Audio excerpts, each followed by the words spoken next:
so lulan tayo ng UB Express.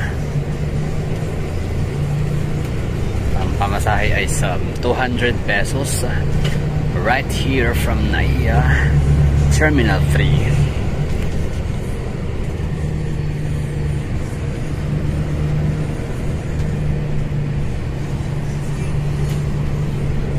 Tapos ang bababaan natin ay Ali Mall, Cubao.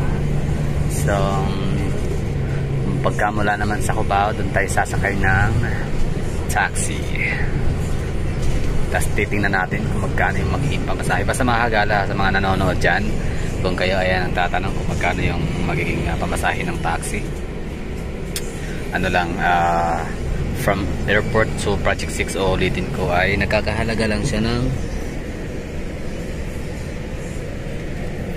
hindi siya aabot ng 500 pesos, no? So ang Project 6 is nasa likod ng SM North Eats.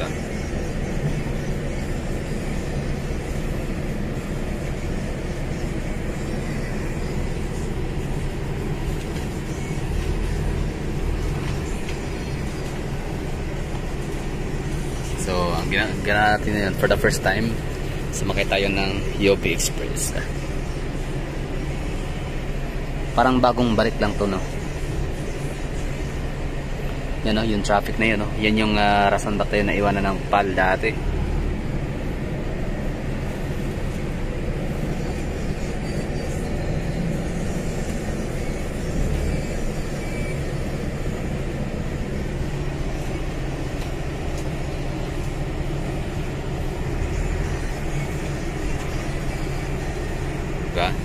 Ito yung traffic na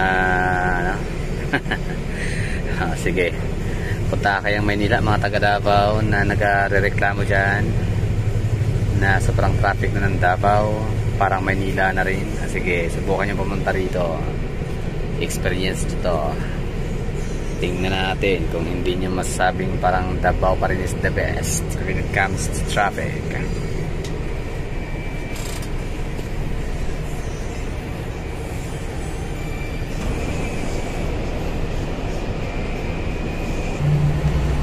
Alright, tumaan tayo sa parang Skyway.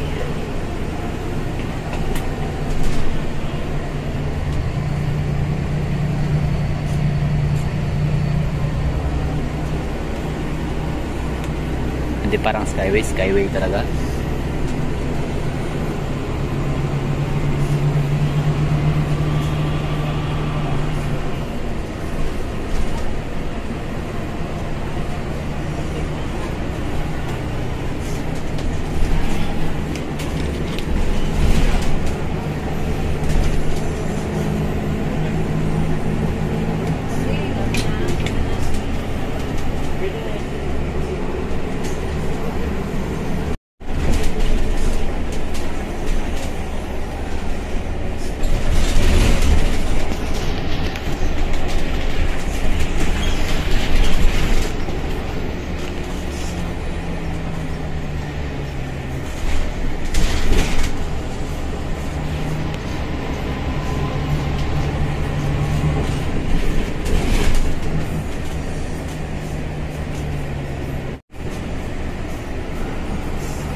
Diba?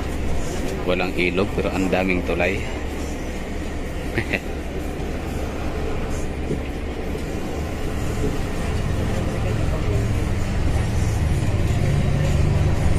So yan yung galing Alabang, galing Muntinlupa. Tama ba? Ayan, lipat na rin yung lugar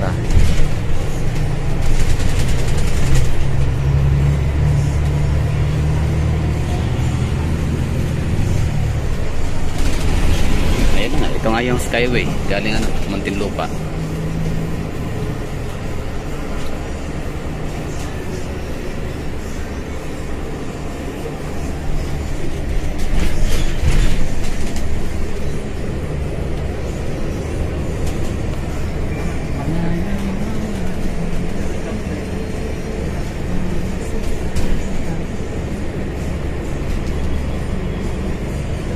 pumunta rito, tanong natin yung release ng PNR. Biyaheng Calamba na ba ngayon? Kasi dati pagkakaalam ko lang, Muntinlupa City, tapos hanggang sa may Tutuban, Divisoria.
So yun lang siguro makagala, so ito na pala yung Ayala,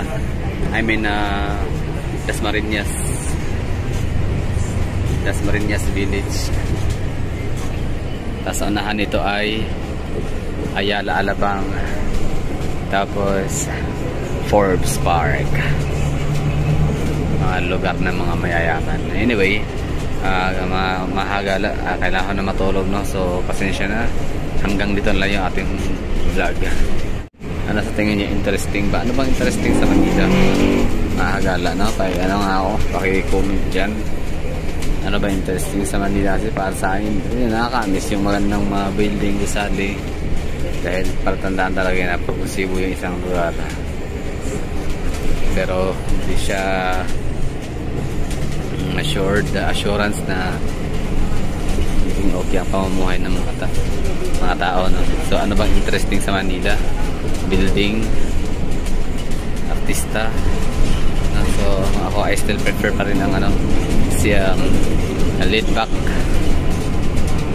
and relax city like Davao. Ito na lahat may mall na rin doon, palengke. Pero mas masaya ang buhay kumpara dito na halos lahat sa bigay na sa iyo.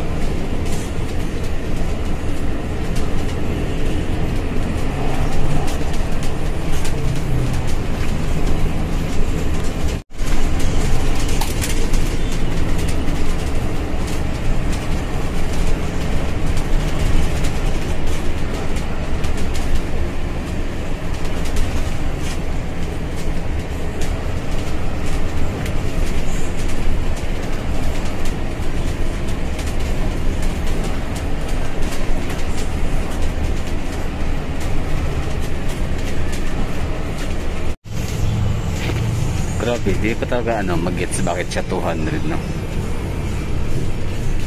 Basta kung wala lang naman talaga tayong dala, we can take 2 rides naman from Naiya Terminal 3. Sakay tayo ng jeep, 13 pesos, or sabihin na sige 15 pesos na, papuntang Pasay Top. Tapos sakay tayo ng Pasay Top MRT sa halagang 35 pesos papuntang Cubao. So 50 pesos lahat, di ba? So yun, General Headquarters, Camp Aguinaldo. Anyway, di ko mag-gets talaga yung di ko mag-gets yung pamasahe nito, ba't ganun kamahal? Parang yata, di ko alam. convenient. Pwede, no?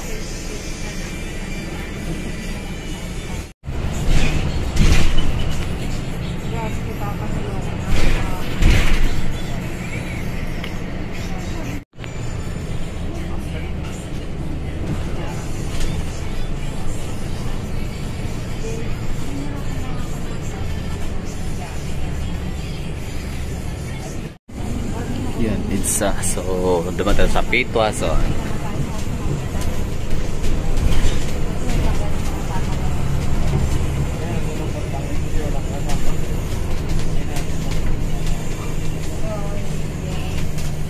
oh. Ito pala itsura na ito.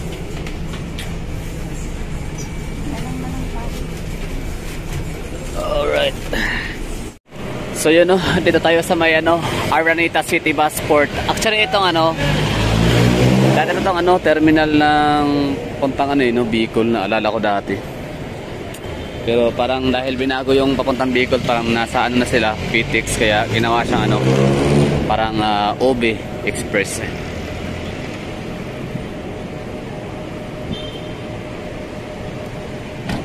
Yan, no. So dito tayo sa may Cubao.